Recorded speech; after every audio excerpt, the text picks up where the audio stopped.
So I was on my phone the other day just scrolling on Instagram, and you know how Instagram has this feature where they suggest you reels or posts that they think you might enjoy based on your previous engagement on the app? Yes, I know you know what I'm talking about. So Instagram had suggested this reel to me of this woman, and she was very pretty and her booty was astronomically huge. And at first I was offended by Instagram because like, who told y'all I want to see big butts all over my feed? But she was in the gym, and I do stalk a lot of gym girls because, you know, I'm trying to be on my fitness journey, period. So I guess in hindsight it does make sense why she appeared on my feed. Anyways, I will admit that I was surprised and curious about her proportions, so I did stalk her page, you know, went through a couple photos, and I did so because I wanted to see if I could find photos of her before, and I did find some photos that she posted, but she doesn't speak English, so it was a little bit hard to translate what she was trying to say. But just by looking at her before and after photos, or even just looking at her after photos, you could tell that her body was not achieved solely by working out in the gym. Like, no shade, but we gotta call a spade a spade. However, the focus of our discussion is not on the surgeries, even though I do find them interesting, and I would actually love to make a video on like cosmetic procedures, specifically BBLs, but that's a discussion for another day. Rather, our discussion for today is about the broader idea that displaying more of your body can lead to increased attention and opportunities and deems you attractive. We are here to talk about how the idea of showing more gets you more, and to dissect how this concept plays out in our society and how it affects you and me. The fact that her big booty caught my attention and made me click on her page speaks volumes. Well, not about me though. Oh my god, you guys are gonna think I like big booties. Like, listen, booties are great, but I don't go out of my way to search for them. Just letting you guys know. Not a reflection of my personal preferences, but rather an acknowledgement of the societal norms that equate sexual appeal to attractiveness and success. The entertainment industry often reinforces the notion that women must possess sexual appeal to be deemed attractive and to advance in their careers. And this also makes me think of the idea that women can sleep their way to the top, or that women can sleep around to get what they want, especially in the entertainment industry. I used to hear this idea all the time when I was younger, and I feel like it would be an interesting idea to explore. But this idea that women have to have a very strong sexual appeal and have to sacrifice themselves to advance in their careers adds pressure to a lot of people who are even not in the entertainment industry. And this pressure can and does lead women, especially young women, to feel compelled to present themselves in a sexualized manner, whether by choice or by societal expectation. So you can think of today's video as a continuation from last week's video, where I talked about the phase pertaining to Olivia Rodrigo and to other female celebrities as well. When I was editing the video, I realized I had so much more to say, and this topic is beyond Olivia, so I definitely wanted to expand on it in today's video.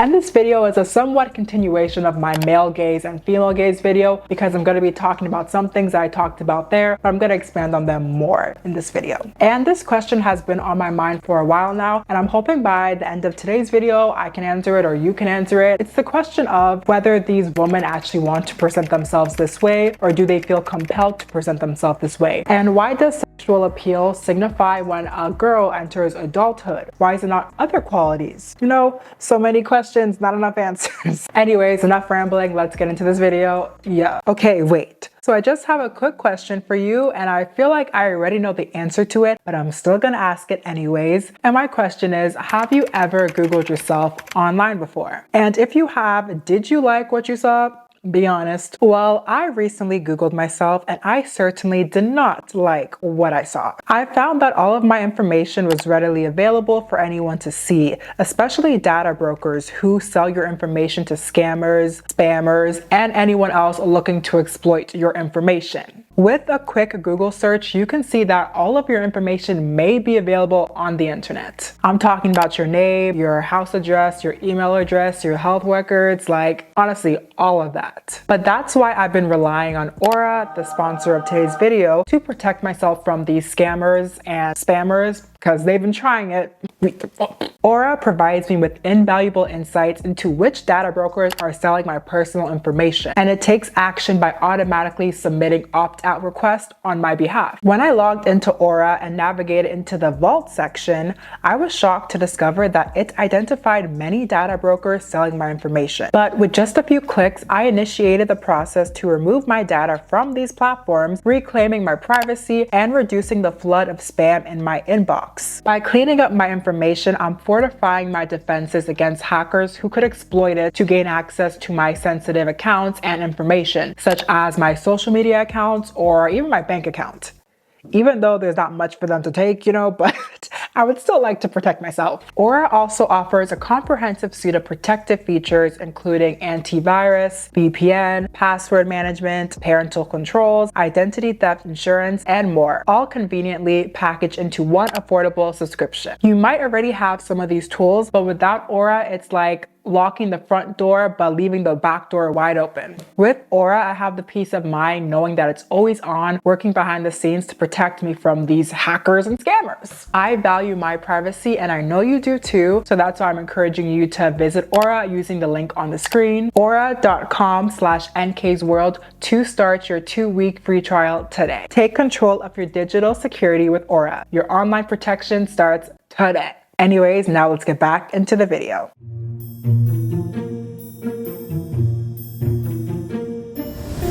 Part 1. Society's fixation on female sexual appeal. So yeah, we're getting straight into it. Why are y'all so obsessed with sexiness? Yes, you.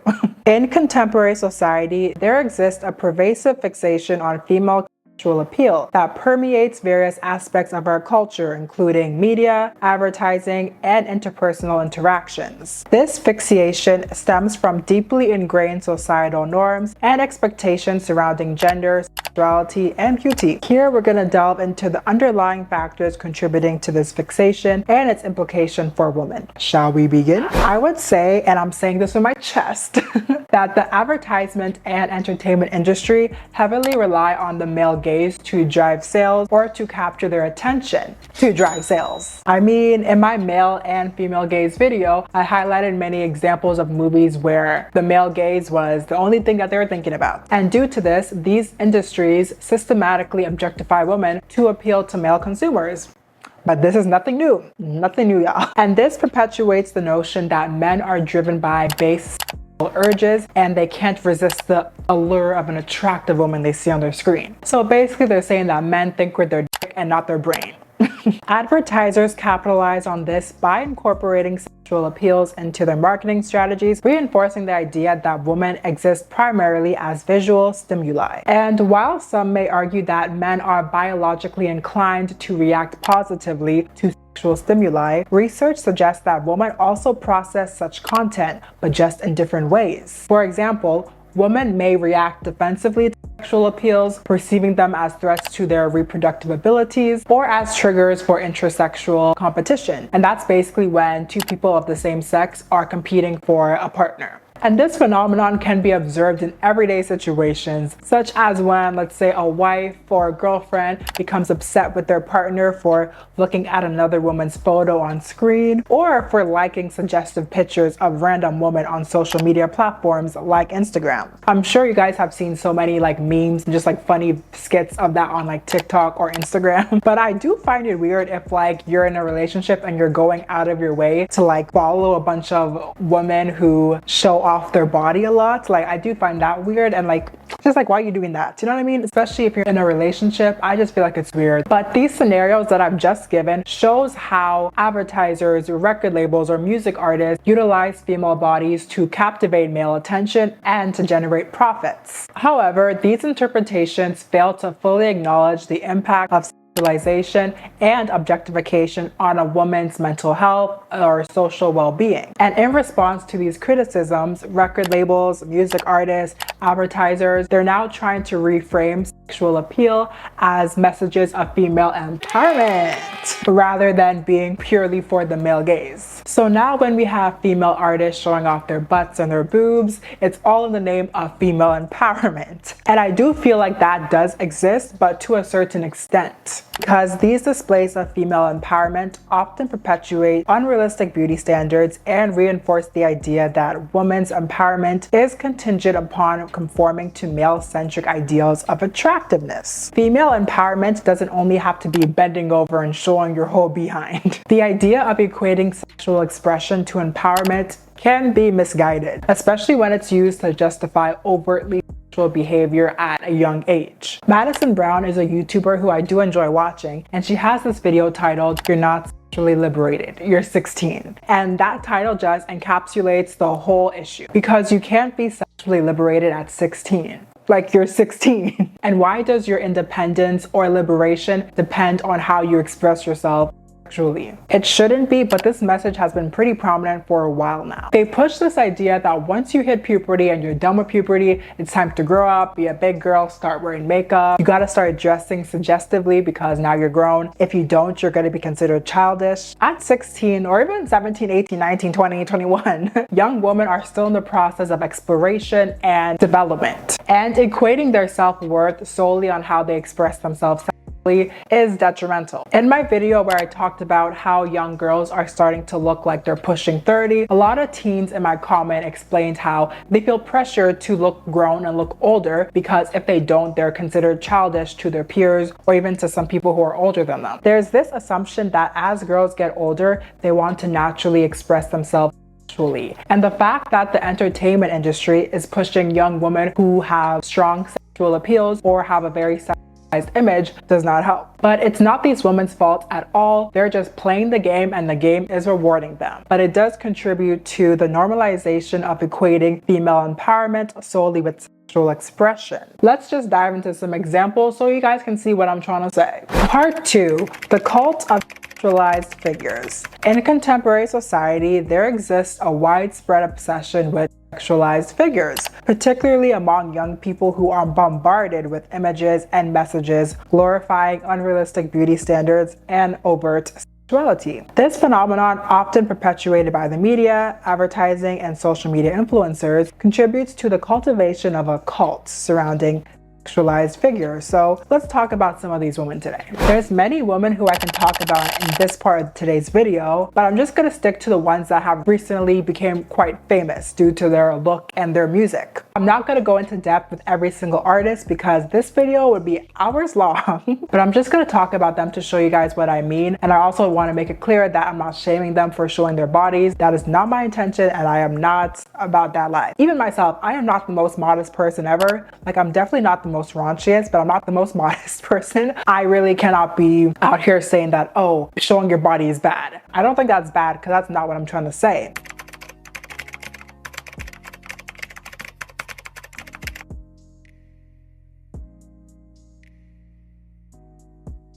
So let's talk about a couple of artists who are not new to this channel. Well, one of them is, but the other ones are not new to this channel, and they have become insanely popular within the last year and a half, and that is Ice Spice, Sexy Red, and Tyla. All of them are beautiful and have seen a lot of success with their music, which is great, but it's apparent that their rapid ascent to fame is not solely attributed to their artistic prowess, sparking debates about the role of appearance and appeal in their success. And some of y'all may question whether if the talent is really present in some of them, but that's a discussion for another day. So let's talk about Ice Spice real quick. So she blew up in 2022, even though she only started pursuing music in 2021. So she is extremely lucky for receiving the type of success that she has received in such a short period of time. Ice Spice has already collaborated with Taylor Swift, Nicki Minaj, and she has attended the Met Gala, and she has hung out with Kim Kardashian's daughter, North, which is odd, but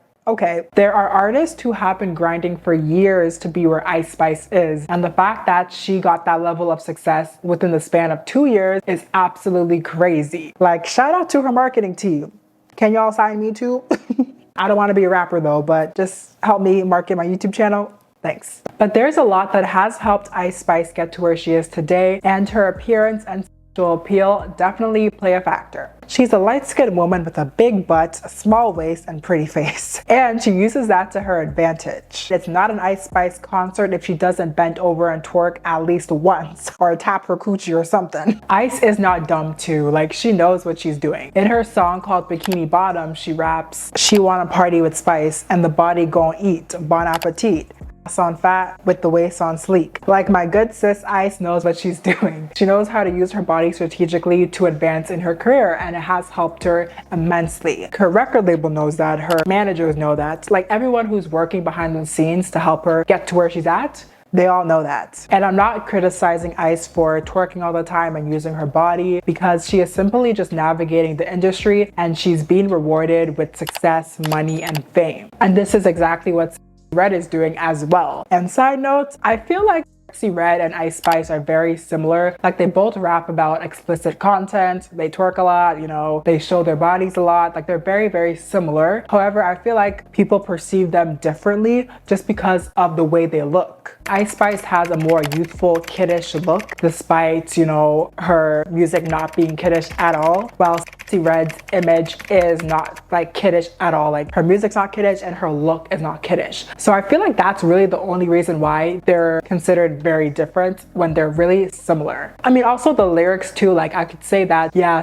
Red is more overt with what she's saying. However, they're both talking about explicit content anyways. So Sexy Red gained widespread recognition following the debut of her single Pound Town in 2023, which was produced in collaboration with Take Heat. The song's success led to the release of a remixed version titled Pound Town 2, which was featuring Nicki Minaj, and it marked her first entry on the Billboard Hot 100 chart. And since then, she has released many songs with very catchy hooks, which have made her even more popular. I am 100% positive that you have heard the song Ski by Sexy Red. Like that song is very popular and it was very catchy. Like that song had people in a chokehold, and that definitely made her even more popular. If you see me and you're trying to see what's up, ski. Her songs are not only catchy but very vulgar. And even though her brand is very vulgar and explicit, it's just very, very raunchy. Like it's the complete opposite of myself. I do like her brand because I feel like it's authentic to her. Like it matches her energy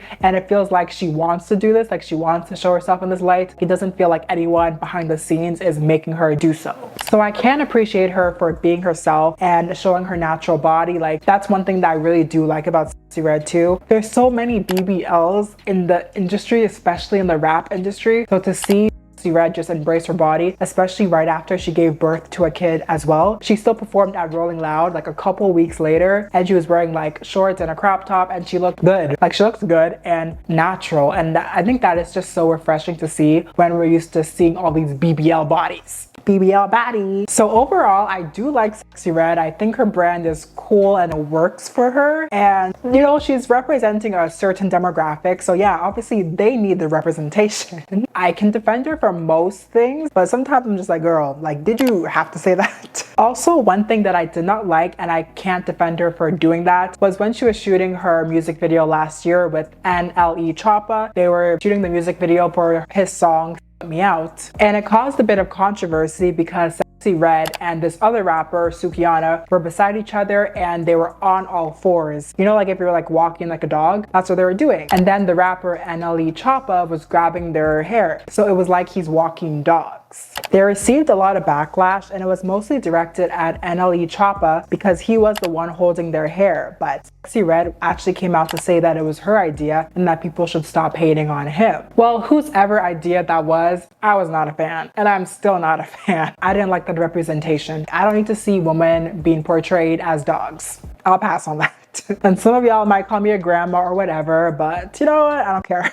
Because like I'm actually a very chill person. I'm a very like open, do what you want. Like that's me, that's my vibe. But this, I was like, no, absolutely not. Not on my watch. But Sexy Red's image has contributed a lot to her popularity. Everyone knows her, like even older people know her against their will.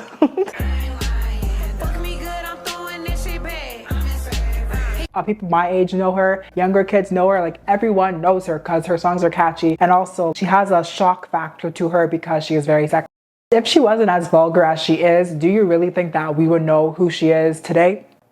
Absolutely not. Now, the next artist who I'm going to talk about may come as a shock because she's not as vulgar as Ice or, but it is Tyla. Tyla. So Tyla blew up with her song called Water, which now has a remix with Travis Scott. And this song really blew up because of the dance, which I am sure you have seen if you go on TikTok or Instagram regularly. This dance trend is meant for the people who don't have stiff hips. So if you don't got stiff hips, you can definitely do this dance. And the biggest part of the dance is throwing water on your back while you move your hips. Like, I feel like that part of the dance is what really made people want to participate in it and really helped Tyla blow up. And to me, Tyla is more of a sensual artist, and I would say that she does have a strong appeal. Like, she shows you the goodies without revealing everything. And her music utilizes innuendos instead of being overt. Like, Water is a song all about releasing your fluids, but a lot of people don't know that because she does not say it directly. Tyla does utilize her sexual appeal, and that definitely has helped her get to where she is today. She's very talented, so don't get me wrong, but definitely her appeal, her allure, the way she looks has 100% helped her. And the water dance itself, I guess one could say it's suggestive because, you know, you're moving your hips, you're pouring water down your back. The water pouring down your back can reference different type of stuff, so do what you want with that information.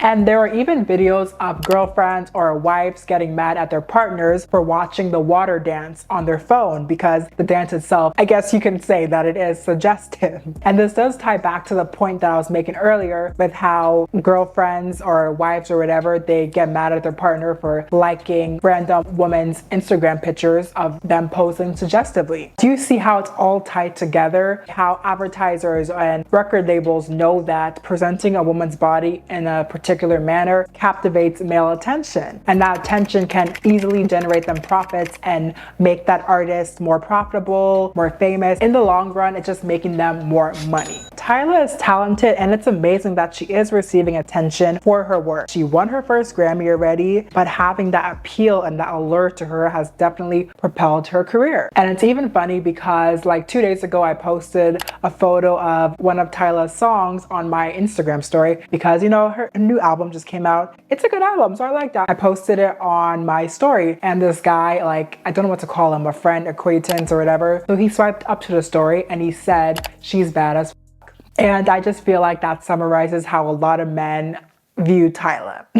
Men. And I just want to reiterate that I'm not putting blame on any of these women who choose to present themselves in this manner. It's not their fault. They're playing the game and they're getting rewarded by the game. As I said before, I am not the most modest person ever. If I want to, I'm gonna wear shorts, I'm gonna wear a dress. Like, I'm not the most modest person ever. However, I'm also not the most raunchiest person. When it comes to ice and sexy, I am not on their level. But I'm just trying to highlight the fact that we continuously push women into the spotlight who are willing to show their body and use their sexual appeal. But why can't we not grant the same grace to others who don't want to do that? I feel like Billie Eilish is one of the only recent female artists that did not have to use their sexual appeal to become insanely popular, and I love that for her. But for the most part, a lot of artists, especially the recent ones, have blown up due to their appeal. And I feel like this contributes to the idea that young girls have to start showing their bodies once they grow a butt and boobs. It feels like it's a rite of passage that young girls have to go through,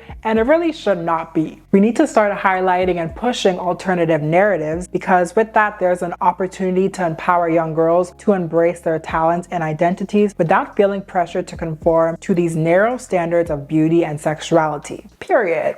How does that sound? Part 3. Is this all by choice? I feel like that is the dying question and the most important one for sure. Despite how any young woman chooses to present themselves, it's important that they actually want to do so. There is already a lot of pressure for young girls to shed their childish behavior once they hit a certain age. So let's talk about this, and I also want to share my experience as I am still navigating this as well. I remember a while back I was reading this article that was about Selena Gomez, and it was about her 2015 album titled Revival. And on this album cover, she was completely, but the way she was posed, you didn't see anything. But at that time, that was the most seductive music album cover that she has ever done, and the music content was for a mature and older audience. This was her second album with Interscope Records, and this album preparation began in 2014 after she left Hollywood Records. And in my previous video, I mentioned that Hollywood Records was the record label for Disney, and a lot of Disney stars signed to that label. When they're attached to that label, they were still making kid-friendly music. She recently cut her ties with her child side when she decided to make this album Revival.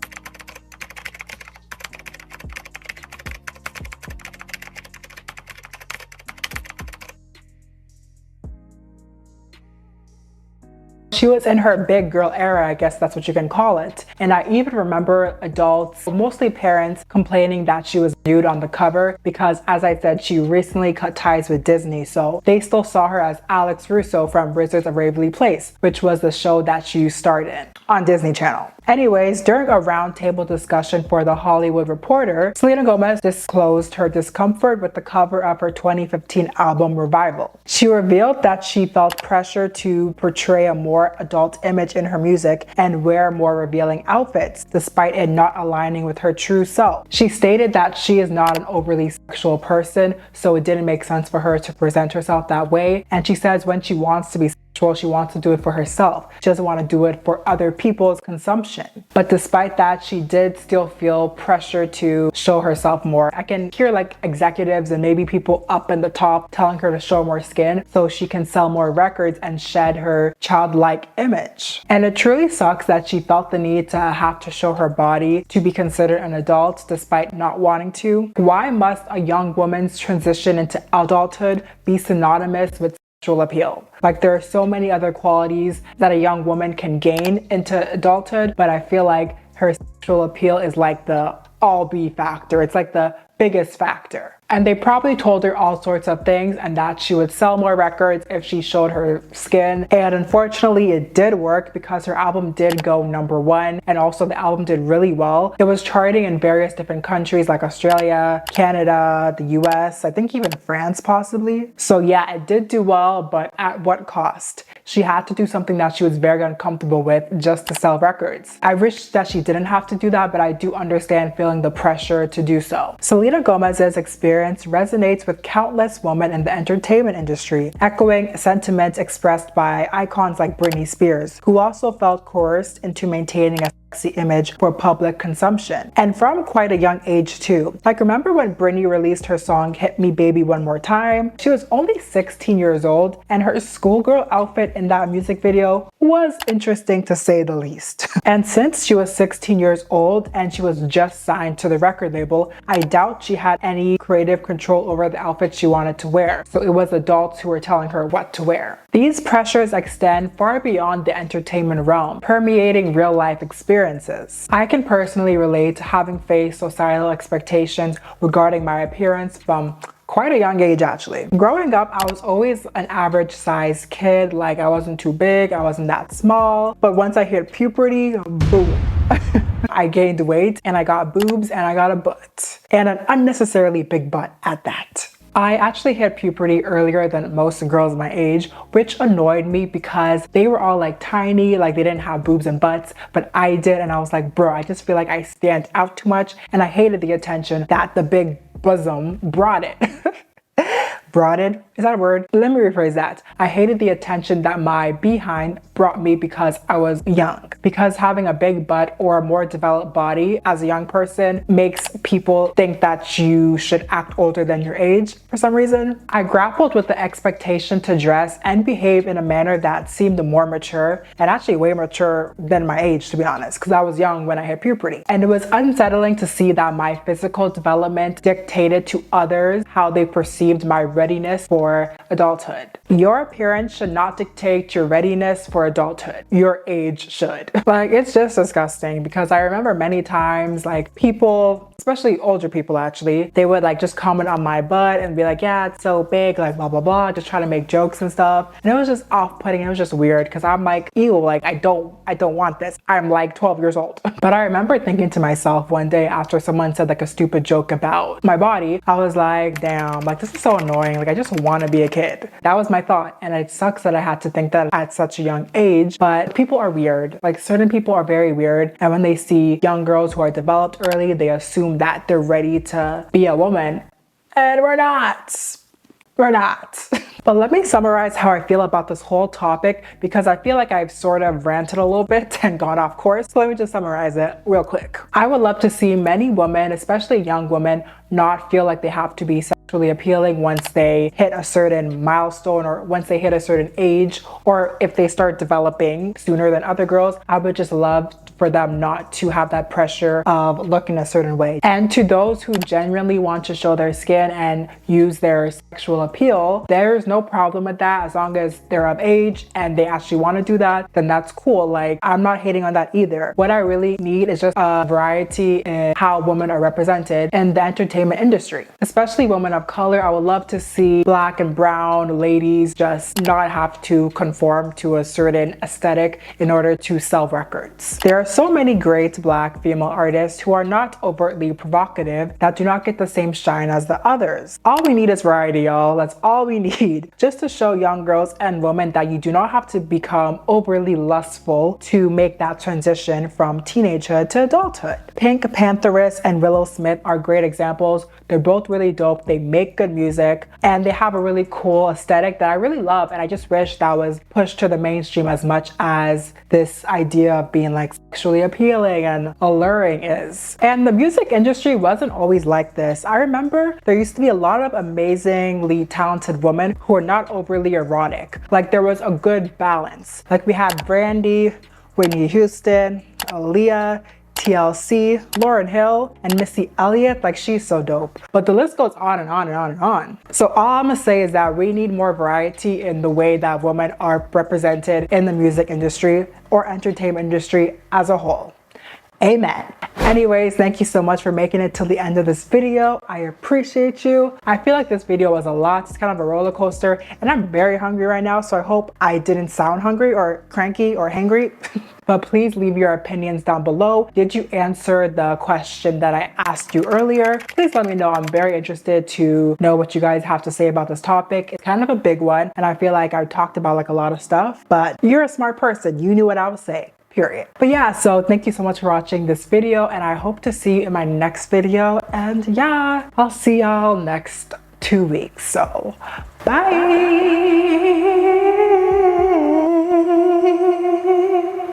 Yeah.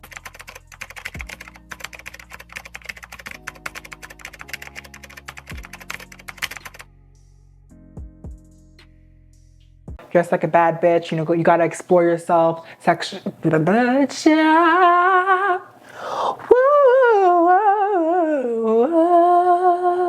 Just, or to be just sexually, I guess, yeah.